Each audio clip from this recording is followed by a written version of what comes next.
खबर गुमला जिले के चैनपुर से है। यहाँ चैनपुर में मौत का खेल चल रहा है। लाइफलाइन हॉस्पिटल में अवैध गर्भपात का खुलासा हुआ और पुलिस ने ताला जड़ दिया है। तो पूरा मसला हम आपको बताते हैं। यहाँ लाइफलाइन अस्पताल एक झोला छापने भरोसे है और पुलिस को गुमराह कर इस अस्पताल का संचालक भाग गया। एमटीपी एक्ट की यहाँ पर धज्जियां उड़ती नजर आई हैं। असल में चैनपुर अनुमंडल मुख्यालय के बस स्टैंड के पास संचालित है लाइफलाइन हॉस्पिटल। इसमें चल रहे खतरनाक और अवैध धंधे का पुलिस ने पर्दाफाश किया है। गुरुवार की देर रात पुलिस की छापेमारी में बिना डिग्री वाले झोला छाप द्वारा एक 21 साल की लड़की का एबॉर्शन यानी गर्भपात किए जाने का मामला सामने आया है। एसडीपीओ श्रुति अग्रवाल के निर्देश पर पुलिस ने तत्काल कार्रवाई करते हुए अस्पताल के मेन गेट पर ताला जड़ दिया है। जी हां, पुलिस की त्वरित कार्रवाई और रेस्क्यू यहां पर देखने को मिला है। गुरुवार की रात करीब 9 बजे गुप्त सूचना मिलती है पुलिस को। असल में अरविंद कुमारी थाना प्रभारी जो उनको मिलती है, जिसके बाद वो दल बल के साथ अस्पताल में छापेमारी करने पहुंचते हैं। यहाँ मौजूद 21 साल की युवती ने मौके पर ही बयान दिया कि संचालक ओम प्रकाश सिंह द्वारा उसका गर्भपात किया गया। युवती की नाजुक हालत को देखते हुए पुलिस ने उसे तुरंत सरकारी एम्बुलेंस से सामुदायिक स्वास्थ्य केंद्र चैनपुर में भर्ती कराया। अगर वक्त पर ऐसा नहीं हुआ होता तो बहुत बुरा हो सकता था।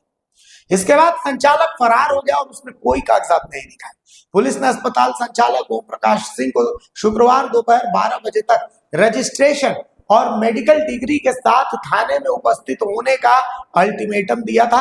हालांकि संचालक तय समय तक पुलिस के सामने नहीं पहुंचा और फरार बताया जा रहा है। थाना प्रभारी ने स्पष्ट किया कि अस्पताल को अब मजिस्ट्रेट की मौजूदगी में विधिवत सील किया जाएगा और अस्पताल को सील किया भी गया। बिना विशेषज्ञ के यहाँ जानलेवा खेल चल रहा था। ये कितना खतरनाक है इसका अंदाजा आप लगा सकते हैं। यहाँ जांच में यही चौंकाने वाला खुलासा हुआ कि लाइफलाइन हॉस्पिटल में ना तो कोई एमबीबीएस डॉक्टर है, न ही कोई स्त्री रोग विशेषज्ञ।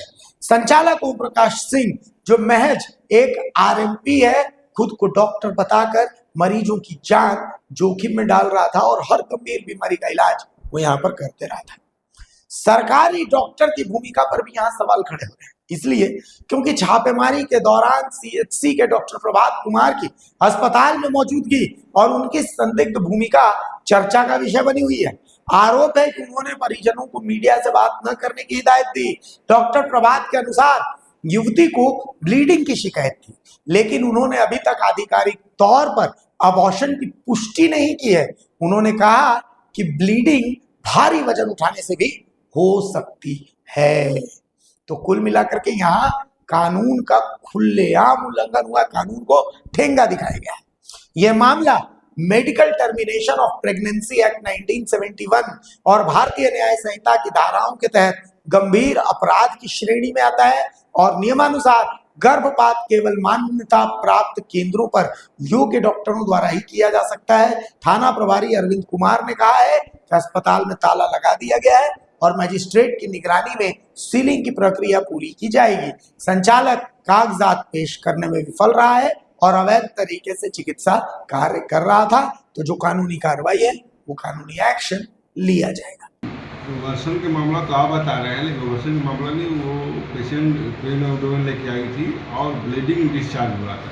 हो सकता है हैवी वेट उठाने के चलते ब्लीड हो रहा होगा, फीमेल है, प्रेगनेंसी नहीं हुआ होगा, टाइम पूर गया होगा, इसके चलते ब्लीड हो सकता है भारी चीज उठाने से।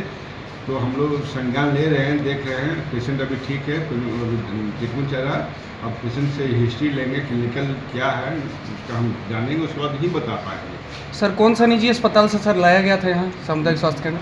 निजी अस्पताल हमको नहीं मालूम कौन सा है, लेकिन पेशेंट जब उस टाइप का होता है, जब सीरियस होता है तो सोचता है कि पहले जहाँ नज़दीकी केंद्र वहाँ जाए जी। तो उसके नज़दीकी केंद्र में वही निजी अस्पताल मिला या कोई क्या है डिस्पेंसरी नहीं मालूम है जी, तो वहाँ गया तो उसके बाद मेरे पास आया। तो ये लोग सर कुछ रकम वहाँ पे दिया गया है निजी अस्पताल जहाँ लाइफलाइन बोला जाता है? हमको नहीं मालूम सर, ये हमको नहीं मालूम सर कि क्या निजी अस्पताल में लिया कि दिया नहीं, सब नहीं मालूम हमको। लेकिन ये पेशेंट पहला बोला कि पहले मेरा पेशेंट का बहुत जोर पेन उठने था, तो हम लोग वहाँ घुस गए कि यहाँ मेरा पेशेंट को स्टेबल किया जाएगा, इसीलिए वहाँ गया। सर कितना उम्र हो रहा है?